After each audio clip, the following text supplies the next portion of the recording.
이번 12월 강연에도 이 순서대로 했는데 5단계로 설명하는 게 제일 좋은 것 같아요. 제가 강의를 진짜 많이 하고 책도 3권이나 썼지만 이 5단계는 요즘에 만든 거예요. 만약에 제가 또 다른 책을 쓴다면 뭐 탑다운으로 분석하라 내지는 주식투자 성공 5단계 비법 이렇게 해서 할 것 같아요. 가장 정리가 잘 된 것 같아요. 그래서 5단계로 할 때 처음에는 시장 판단, 업종 분석, 종목 선정, 매매 타이밍, 포트폴리오 이 5단계로 설명할 수 있는 능력을 좀 키우세요. 한 20분이면 설명 충분히 할 수 있고요.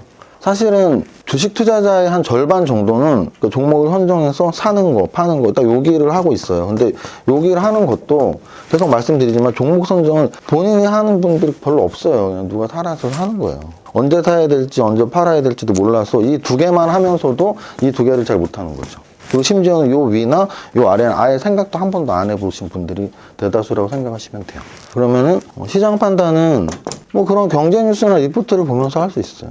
경제 뉴스, 리포트, 이증시, 금리, 경기, 기타 변수들. 요즘엔 기타 변수들이 이제 코로나였던 거죠.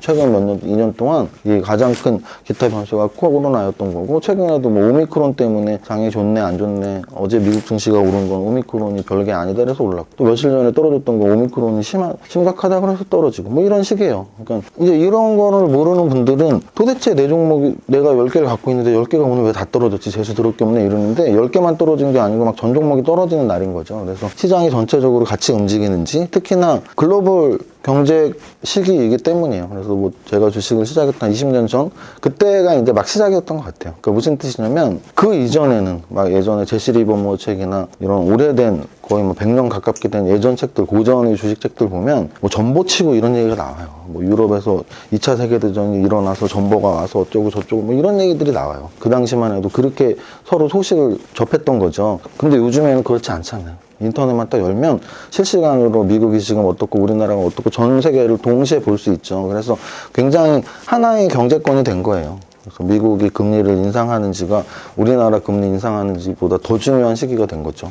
그래서 미국 증시, 미국의 금리 또는 미국의 실업지수 이런 것들이 계속 미국 지수에만 반영되는 게 아니고 우리나라 지수에도 반영이 되고, 이런 것들을 재료적인 측면에서 좀 이렇게 해석할 수 있는 능력이 있으면 좋고, 이제 이거를 야, 나 재료는 다 못 보는데 그럼 차트로 그냥 접근해도 돼. 안정적인 우상향 시기인지 또는 좀 불안한 우하향 시기인지 아니면 왔다 갔다 하는 시기인지. 그럼 최근은 어찌 보면 이런 거죠. 코로나 저점 1400에서 3300개까지는 조정받고 또 가고 조정받고 또 가고를 반복해서 이렇게 갔던 거예요.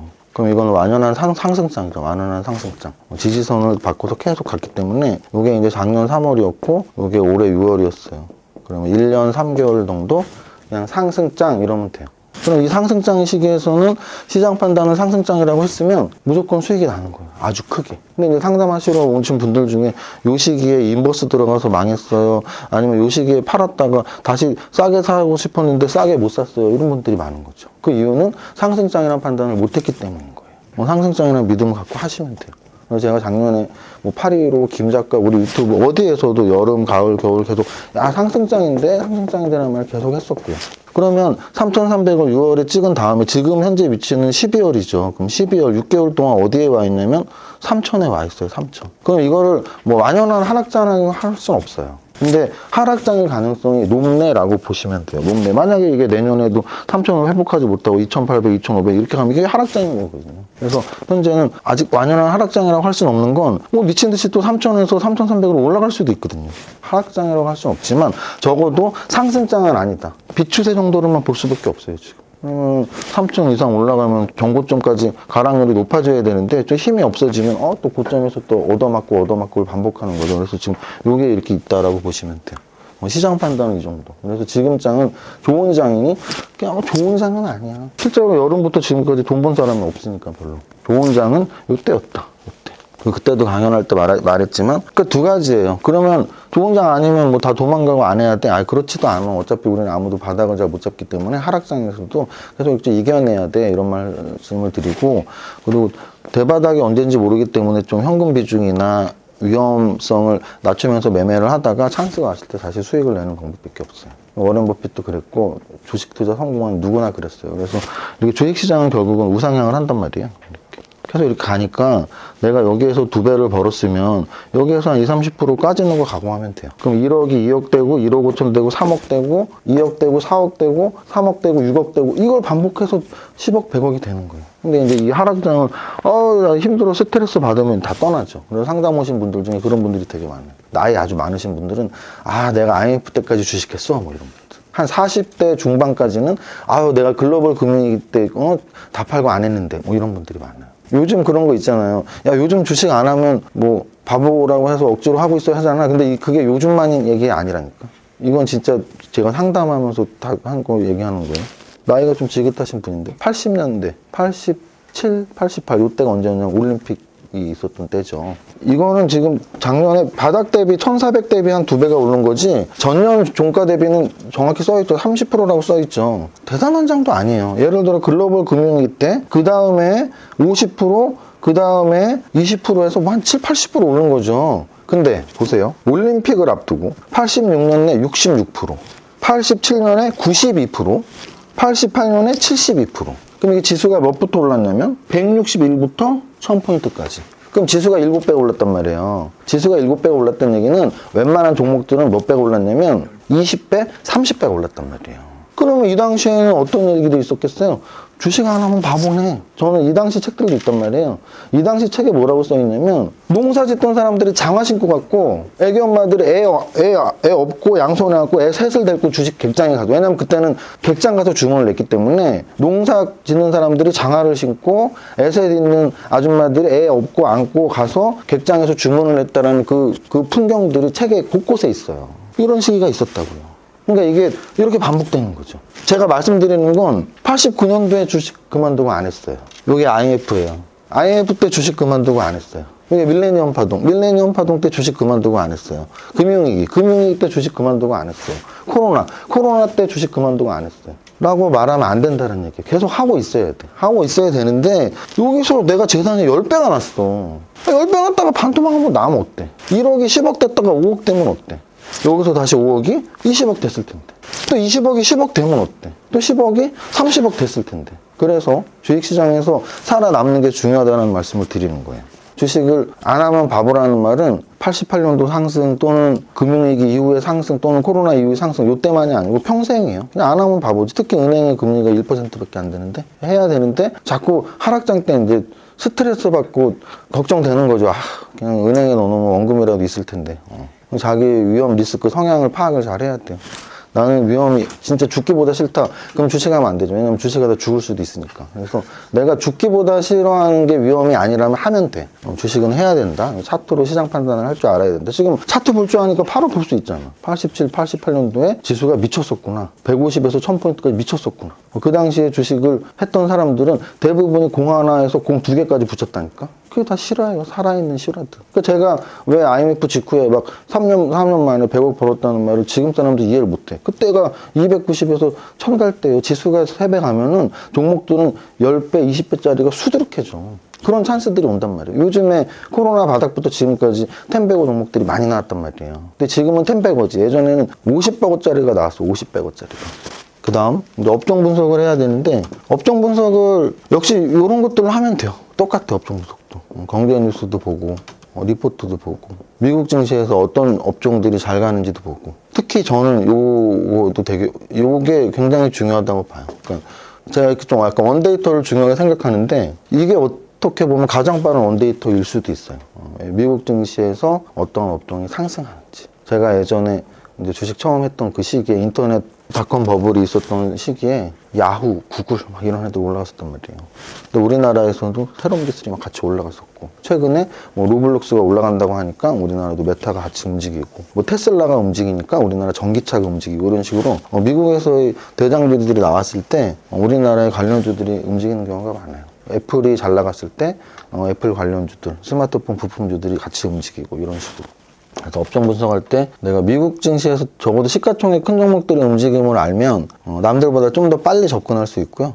그렇게까지 못하더라도 경제뉴스나 증권사 리포트를 자주 보다 보면은 얘네 좀 사양 사업이라서 리포트나 경제뉴스가 잘 안 나오는구나. 얘네는 좀 성장 사업이라서 잘 나오는구나. 그래서 업종 분석을 하시고요. 요 두 부분이 일반 투자자들이 그나마 하는 부분이라 그랬어요. 여기는 해도 이렇게 설명을 해도 그런가 보다 하고 그냥 넘어갈 거예요. 자기들 해본 적이 없으니까. 해본 적이 없기 때문에 공감을 못해. 이제 여기서가 공감이 많이 들어가는 부분이에요. 그러면 종목 선정 어떻게 하세요? 이제 물어보면 그거 왜 사셨어요? 물어보면 되잖아. 그거 왜 사셨어요? 그러면은 그냥 50% 이상 그런 거 2배 간다는데 다 그런 얘기예요. 그렇게 하시면 안 된다고 말씀드리는 거예요. 그래서 여기에서 필요한 건 당연히 3박자라고 말씀드린 거예요. 그래서 내가 여기 업종 분석을 했는데 반도체가 좋아. 그럼 반도체는 결정이 났잖아요.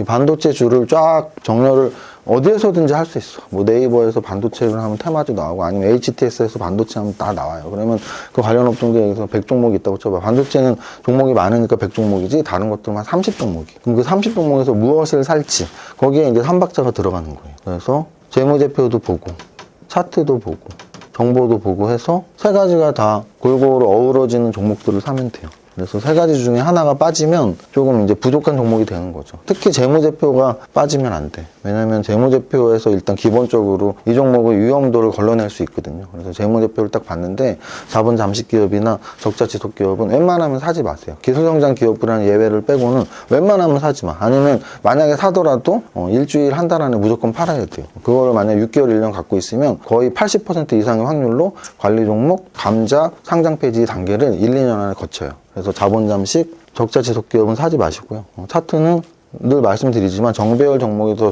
좋다라고 생각하시면 돼요. 역배열에서 이런 사고가 나오는 거예요. 우리나라 사람들이 삼성전자를 좋아하는 이유가 뭐냐면 차트를 보면 알아요. 차트. 삼성전자가 최근 한 30년 동안 가장 우상향으로 잘 오른 종목이란 말이에요. 그러면 차트가 왜 우상향으로 올랐겠어요? 좋은 회사니까. 재무제표를 30년 동안 볼 필요가 없다니까. 차트를 보면 알아. 좋은 회사들은 재무제표가 매출액도 늘고 이익도 늘고 계속 는단 말이에요. 이 재무제표의 이익성이 느는 것과 똑같이 차트도 올라간단 말이에요. 그러면 차트가 올라가는 종목은 재무제표가 좋은 거라니까. 중기적으로, 중장기적으로. 단기적으로는 일치하지 않아요. 단기적으로는 아까 말씀드렸지만 재무제표가 개떡 같은데 작전이 붙어갖고 한 달, 두 달, 뭐 한 6개월 올라갈 수 있어요. 근데 그건 단기적인 거고요.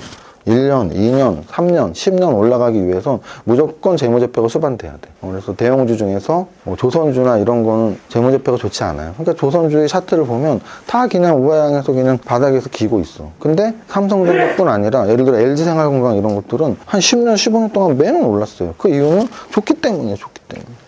회사가 좋고 그럼 주가가 오를 수밖에 없다. 그래서 이건 다 같은 내용이에요. 회사가 좋으면 오를 수밖에 없으니까 차트도 좋고 회사가 좋으니까 그 회사에서 그 회사에 관련된 정보들도 다 좋은 정보들만 나오겠죠. 그래서 어찌 보면 삼박자는 다 하나다. 그 다음 이렇게 종목 선정을 하면 종목 선정한 다음에 종목을 사야 되잖아요. 사는 건 매수. 산 다음에는 팔아야 되죠. 매도. 매수 전 단계는 뭐라고 쓸 수 있냐면 현금이라고 쓸 수 있어요. 현금. 현금으로 주식을 매수. 매수한 다음에 뭐예요? 주식이 있죠.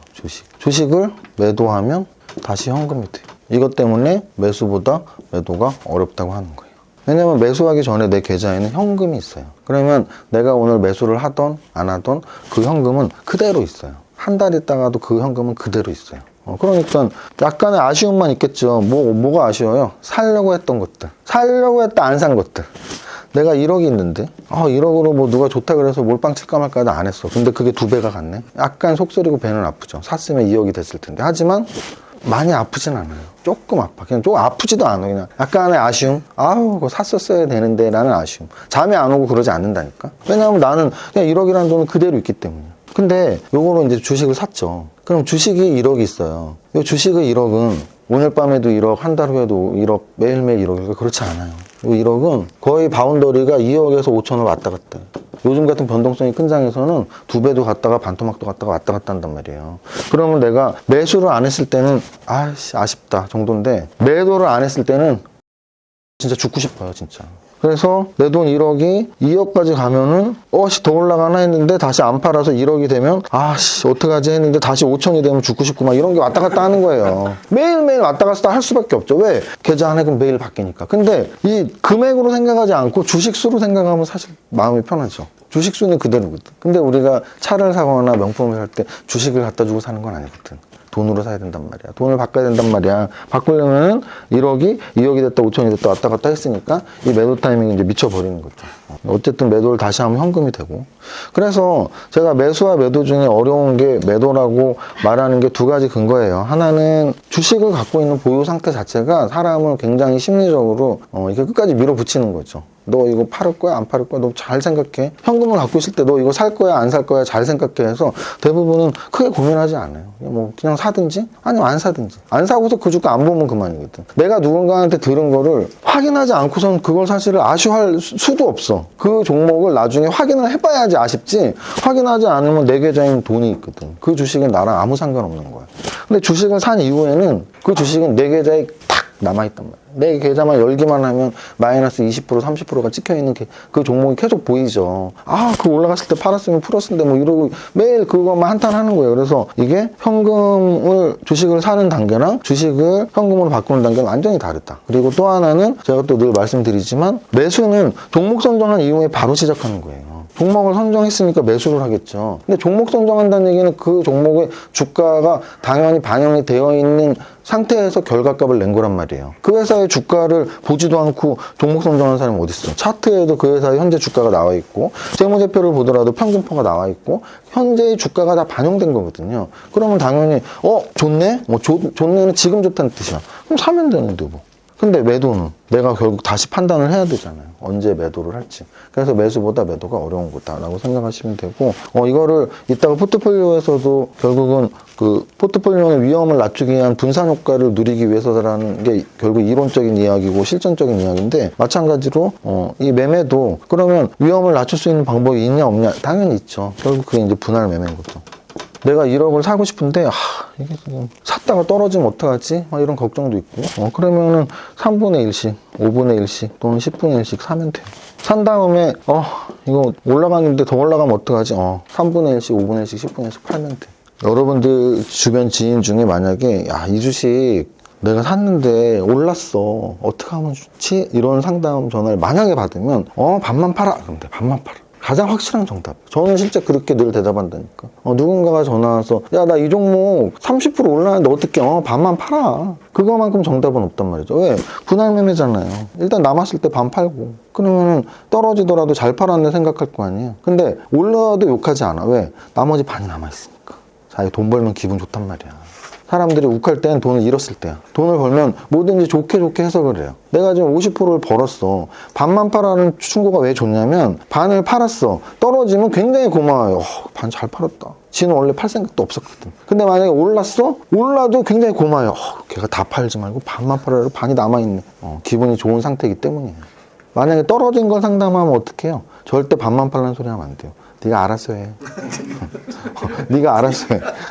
떨어진 거를 만약에 반만 팔려 그러잖아? 올라가잖아? 걔 쌍욕을 하고 다닐 거 아마? 걔 주식도 더럽게 못하냐 이러면서.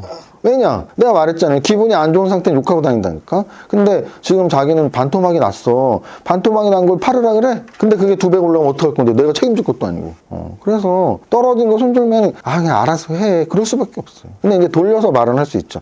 야, 나라면 다른 거 샀다야. 뭐 그냥 이 정도로 하는데 그 사람의 의견에 이렇게 영향을 주고 싶진 않아. 왜냐면 주가는 어차피 모르는 거고 크게 올라가면 누가 욕을 먹을 건데. 근데 올라간 거에 대한 건 반만 팔으라는 거 욕을 절대 안 먹는다니까. 떨어지면 잘 팔았다 생각할 거고 더 오르면 반 남은 게 또 더 수익이 나기 때문에.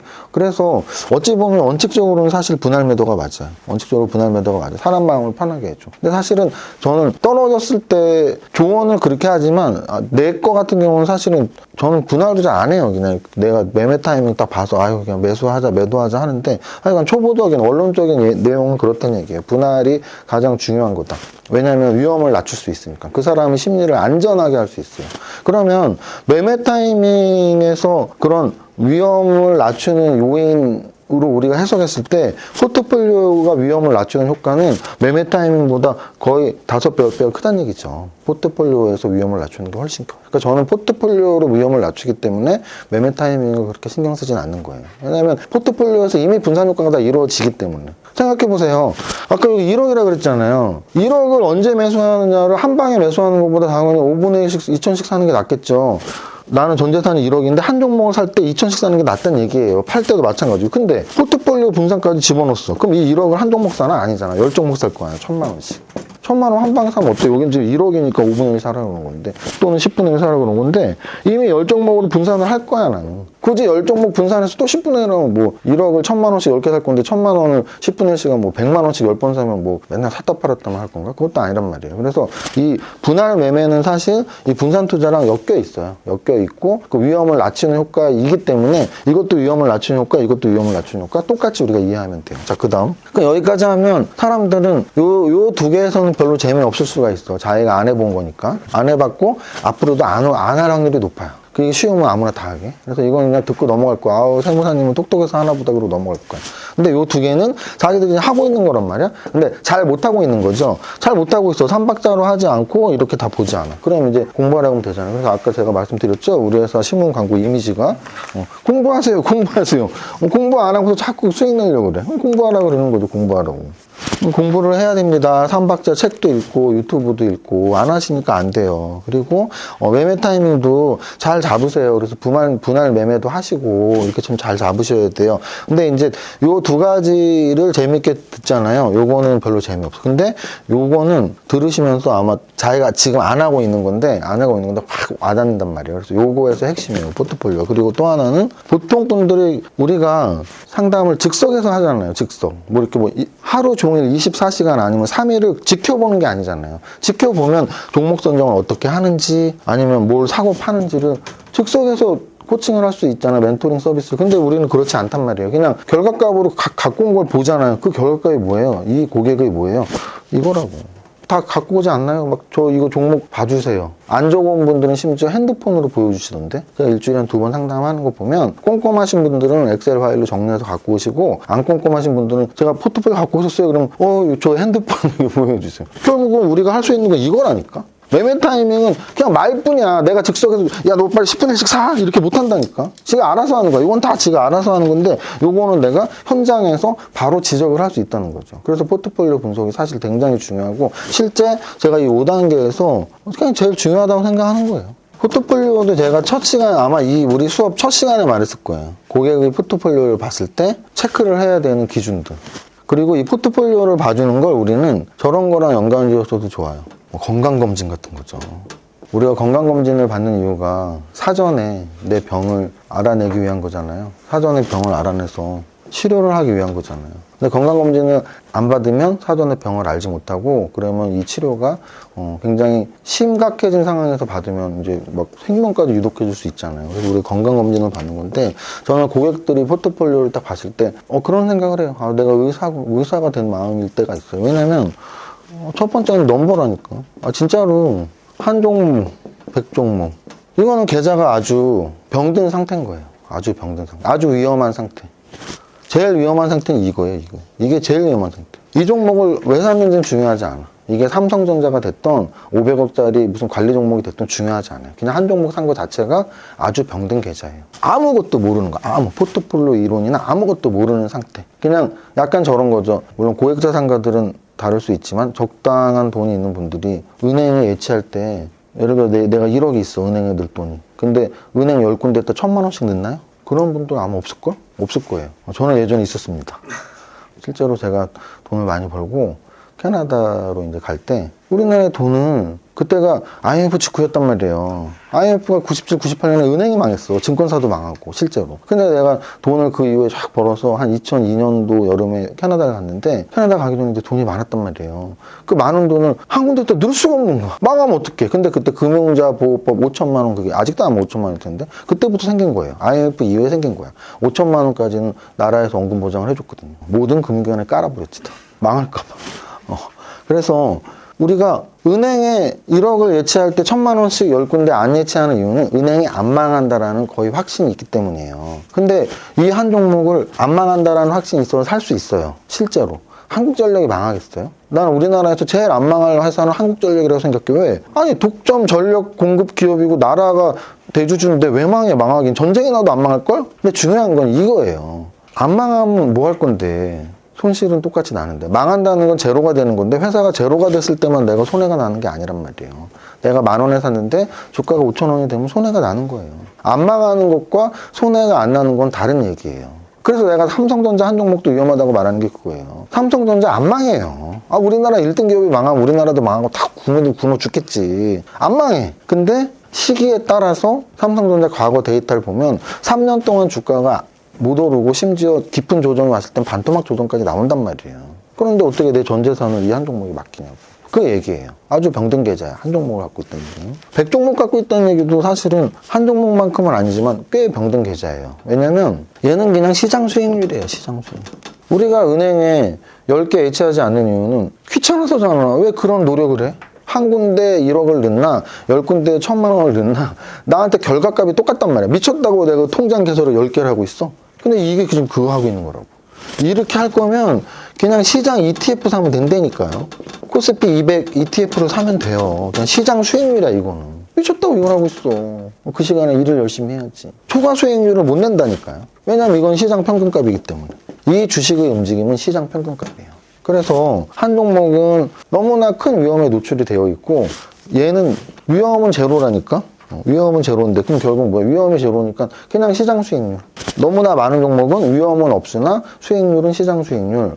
한 종목은 수익률은 많이 날 수 있겠죠. 몰빵을 쳐서 그게 2배, 3배 가면 그냥 내 계좌가 2배, 3배가 돼버리니까 포트폴리오 분산 효과로 2배, 3배 내기는 쉽지 않단 말이에요. 그런데 한 종목 몰빵하면 수익은 크게 나겠지만 위험이 거의 100이에요, 100. 특히 아주 우량한 정말 안 망하는 대형주가 아니고 중소형주의 한 종목에 몰빵해버리면 위험은 극도로 올라가요, 극도로. 근데 의외로 굉장히 많습니다. 정말 깜짝 놀랐어요. 10억, 20억, 30억을 한 종목 막 1,000억짜리 몰빵하고 막 이렇게 있어. 이거 어떡할 건데. 자, 그 다음, 이 넘버는 한 번에 볼 수 있잖아요. 뭐 핸드폰으로 보건, 페이퍼로 갖고 왔건. 자, 그 다음. 그럼 이제 이 한 종목이나 100종목은 극단적인 분들이 아니고, 뭐 평균 뭐 한 3개에서 뭐 20개 이렇게 갖고 있습니다. 오케이. 그러면 넘버는 합격이야. 그 다음에 봐야 될 게 n분의 1 투자인지를 보시라고요. 이게 이제 함정이지. 왜냐면 어떤 분들 종목 갖고 온 거 보면 10종목 있어. 되게 그래도 10종목이면 적당한 숫자시네 하고 봤더니 한 종목이 막 95%야. 그건 그냥 이거 산 거라니까. 그래서 갖고 있는 종목을 n분의 1로 투자를 했는지가 굉장히 중요해요. 그래야지 위험 분산 효과가 나오기 때문에. 그다음 세 번째는 업종별 분산이죠. 근데 이 업종별 분산부터는 우리 상담하시는 연구원분들도 그 종목이 어느 업종에 들어가는지 알아야 좋겠죠. 그래서 딱 보고서 제약바이오가 너무 중복이 많이 되네요. 또는 뭐 왜냐면 우리나라 종목들 중에 제약바이오랑 반도체 종목이 제일 많아요. 그리고 실제 제약바이오 장세가 쫙 온 적도 많고 반도체 업종 장세가 쫙 온 적이 많기 때문에 웬만한 일반 투자자들 딱 보면 중복되는 게 딱 그 두 가지가 제일 많아. 제약바이오를 한 5개씩 갖고 있거나 반도체를 막 5개씩 갖고 있거나. 그래서 제약바이오가 중복이네요, 반도체가 중복이네요 하면서 업종별 분산 효과를 체크하는 거. 그래서 여기서 지금 예를 들어 5종목을 갖고 있어. 그럼 제일 좋은 건 이 5종목이 서로 다른 업종인 게 제일 좋은 거예요. 무엇을 갖고 있든지 어쨌든 이 사람은 기본은 돼 있는 사람이야. 그러니까 제가 말하는 게 보통 투자자들은 내 종목 이거 잘 샀어요를 제일 궁금해. 제가 라이브를 하더라도 내가 갖고 있는 종목 잘 샀어요. 근데 그거보다 이게 훨씬 중요하다니까. 내 종목 잘 샀어요가 하나도 안 중요하고 이 사람이 몇 개를 갖고 있는지 n분의 1을 샀는지 업종별 분산이 되어 있는지. 왜냐면 이게 되어 있다는 얘기는 기본빵을 하고 있다는 얘기야 지금. 절대 그 계좌 망하지 않아. 거기에서 종목 선정 실력만 좀 늘면은 이 계좌는 아주 안정적으로 우상향할 수가 있어요. 근데 한 종목 두 종목 이런 데서 걸려버리면 뭐 갖고 있는지 볼 필요도 없다니까. 이 기본이 안 돼 있어. 그럼 그 계좌는 언제든지 병들 수가 있다고요. n분의 1로 안 돼 있어 언제든지 병들 수 있고 업종별 분산이 안 돼 있어 언제든지 병들 수 있어. 근데 업종별 분산이 잘 돼 있고 종목이 n분의 1로 되어 있고 적정 숫자를 갖고 있으면 그 틀이 잘 잡혀 있는 틀이라니까. 자, 그 다음 이 두 개는 사실 묶어서 볼 수도 있어요. 요것만 봐도 병 들었는지 안 들었는지 알 수 있어. 실제로 수익률은 당연히 뭐 수익과 손실이 있겠죠. 그럼 제가 말씀드렸잖아요. 그 사람의 과거 데이터는 중요하지 않다니까. 우리가 볼 수도 없고 HDS 무슨 과거 10년치 다 매매자료 갖고 와서 할 거 아니잖아. 지금 현재 포트폴리오를 딱 보는 순간 얘기하는 거잖아요. 그 현재 포트폴리오 보면 아주 재미있는 현상이에요. 10종목을 n분의 1씩 사고 다 잘했어. 근데 딱 봤더니 10종목이 다 손실이 나고 있어. 매매를 어떻게 하고 있냐면 내가 10종목을 갖고 있는데 이익 난 건 자꾸 팔고 있는 거야. 이익 조금 났을 때 팔어. 그럼 손실 난 거 절대 못 팔고. 그걸 반복하고 있는 거예요 지금. 그래서 계좌 전체에 하락 종목인 분들이 꽤 있어요. 이 주식의 기본에서 이런 거죠. 아까 말씀드렸죠. 이렇게 간다니까 주식은. 근데 내가 뭐 어딘가에서 샀겠죠. 예를 들어 여기에서 샀다고 쳐봐. 여기 샀으면 이렇게 올라갈 때 여기서 다 팔았다니까 이미. 올라간 건 다 팔았어. 이렇게 떨어지는 것만 갖고 있는 거야. 올라간 거를 팔지 않았어야 돼. 올라가는 거는 우상향으로 계속 더 갈 수 있는 위치에 있는 애들이 꽤 많았을 거고, 떨어지고 있다는 얘기는 이렇게 하락으로 지금 떨어지는 애들이 꽤 많이 있다는 얘기예요. 그러면 지금 정배열 상승은 다 팔고 역배열 하락을 갖고 있다는 얘기야. 뭐 10개를 갖고 있는데 5개는 올라가고 5개는 내려가면 그냥 평범한 매매를 하고 있는 거예요. 상승 종목이 더 많으면 굉장히 잘하는 사람의 확률이 높아. 일반 투자자들 10명 중에 9명은 손실 보잖아요. 손실 보는 공통적인 것들이 있다니까. 다 공통적으로 물타기라고 있고 공통적으로 계좌에 마이너스 종목들만 갖고 있다니까. 그럼 그게 손실 보는 전형적인 얘들이지. 그 반대로 해야지 수익이 난다는 얘기예요. 그 반대는 뭐예요? 물타기 안 하고 상승 종목이 보유 종목이 있고 이거잖아. 그러면 결국은 종목 중에 평균값으로 상승 종목이 많으면 잘하는 사람, 손실 종목이 많으면 못하는 사람, 그리고 성향이 물린 거는 절대 못 파는 사람. 그럼 물린 거는 절대 못 파는 사람은 어떤 경우여야만 되냐면 돈이 아주 많은 분들은 돼. 돈이 아주 많은 분들. 근데 실제로 있어요. 제 주변에도 있다니까. 돈이 아주 많아. 예를 들어 나는 원래 계좌에 5억을 넣고 했었어. 근데 5억을 넣고 했더니 뭐 손실 종목이 좀 생겼네? 안 팔아도 돼. 더 좋은 종목이 생겼을 때, 그러니까 왜 제가 마이너스 종목이 많은 게 안 좋다 그러냐면, 난 1억으로 하는데 1억밖에 없어. 근데 1억에 5종목이 다 물려있으면 새로 좋은 종목 있어도 교체해서 좋은 종목을 사지 않았던 얘기잖아요. 그런데 교체해서 안 사도 되는 사람들은 누구예요? 새로 계좌에 1억을 또 넣고, 또 계좌에 1억을 넣고. 계좌가 아닌 내 돈이 10억, 50억, 100억 있으면 아무 상관없다니까. 아직 주식 투자 비중이 내 전체 자산 포트폴리오에서 굉장히 낮은 상태. 나는 현재 부동산이랑 뭐랑 금융자산 다 해서 100억이 있어. 근데 주식이 1억밖에 없어. 그럼 물타기 하면 어때? 아직 그 사람은 주식 계좌에 자금을 한 30억을 더 넣을 거야. 그럼 1억이 다 마이너스면 어때? 앞으로 1억, 2억, 5억 계속 넣을 건데 뭐. 근데 그렇지 않은 보통의 경우에는 하락 종목이 너무 많으면 새로운 기회를 잡을 기회를 놓치는 거예요. 좋은 기회를. 올라가는 종목을 살 수 있는 기회를. 그래서 손실 종목이 많으면 좀 안 좋다. 그 다음, 이 보유기간도 엮어서 말씀드릴 수 있는데요. 상승 종목의 보유기간. 길수록 당연히 좋은 거죠. 막 텐베그 종목을 잡은 거야. 그래서 텐베그 올라갈 때까지 1년, 2년 갖고 있었어. 굉장히 고수예요. 굉장히 고수. 근데 그런 계좌를 찾기는 굉장히 쉽지 않아요. 정말 쉽지 않아요. 보통은 이제 하락 종목의 보유기간이 막 3년씩 있는데 막 반토막 이상 났어. 보통은 그렇다니까. 그래서 계속 말씀드리지만 일반 투자자의 평균적인 습성을 알면 나는 저렇게 하면 안 되겠다. 대부분이 그게 정답이에요. 몰빵을 치는 사람이니 몰빵에서 망했다는 애들 많던데 난 저렇게 하면 안 되겠다. 100종목 이상 갖고 있으면 뭐 그냥 시장 수익률인데 난 저렇게 하면 안 되겠다. 이익 난 건 조금씩 남으면 팔고 손실을 하나도 못 팔고 심지어 손실 난 건 막 3년 5년씩 갖고 있네? 난 저렇게 하면 안 되겠다고 생각하면 돼요. 그러면 거의 90% 정답이요. 일반 투자자들이 대부분 이렇게 하고 있을 땐 그분들이 평균값으로 지금 다 수익을 못 내고 있다는 얘기예요. 이 정도가 제가 포트폴리오 상에서 건강검진, 병들었네 또는 앞으로 병들 확률이 높네를 진단하는 방법입니다. 여기에서 더 프로페셔널하게 업종별 분산의 비율까지 계산해주고 또는 그 종목들까지 막 다 봐주는 건 아마 오시는 분들도 기대하지 않을 거예요. 왜냐면 그거는 굉장히 긴 시간이 필요한 거예요. 한 종목 분석하고 10종목 갖고 있으면 10종목을 다 분석하는데 얼마나 시간이 많이 걸려요. 그래서 종목 분석을 제외한, 그러니까 이건 포트폴리오 분석이잖아요. 그래서 한 종목 종목 분석을 제외한 포트폴리오 분석은 이 정도 하는 거는 사실 딱 보면 알지. 제가 늘 말씀드리잖아요. 차트도 저는 10초면 보면 정배열이네 역배열이네. 마찬가지로 포트폴리오도 종목 숫자가 잘못됐네, n분의 1 투자 안 했네, 업종별 분산이 안 됐네, 손실 종목이 더 많네, 심지어 물린 거 막 5년 동안 못 파네. 이거는 사실은 딱 보면 알아요. 딱 보면. 근데 이제 여기서 시간이 제일 많이 걸리는 건 업종별 분산을 만약에 했는데 업종별 분산을 잘했는지, 탑픽 테마를 잘 잡아냈는지, 또는 그 탑픽 테마 속에서 탑픽 종목을 잘 선정했는지인데, 그것까지 하는 거는 더 프로페셔널 해야 되고 시간이 많이 걸리기 때문에 사실 이 정도만 해도 아까도 말씀드렸지만 그 사람이 하나를 또는 10개를 뭘 갖고 있냐보다 이틀에 맞춰서 갖고 있냐가 사실 저는 훨씬 중요하다고 봐요. 이틀에만 맞으면 절대 망하지 않고 중장기적으로 시장 수익률보다 더 높은 수익을 낼 수 있다고 저는 생각해요. 틀에 맞춰놓으면. 근데 이 틀을 모르기 때문에 자꾸 계속 실패를 하는 거예요. 여기까지 하겠습니다.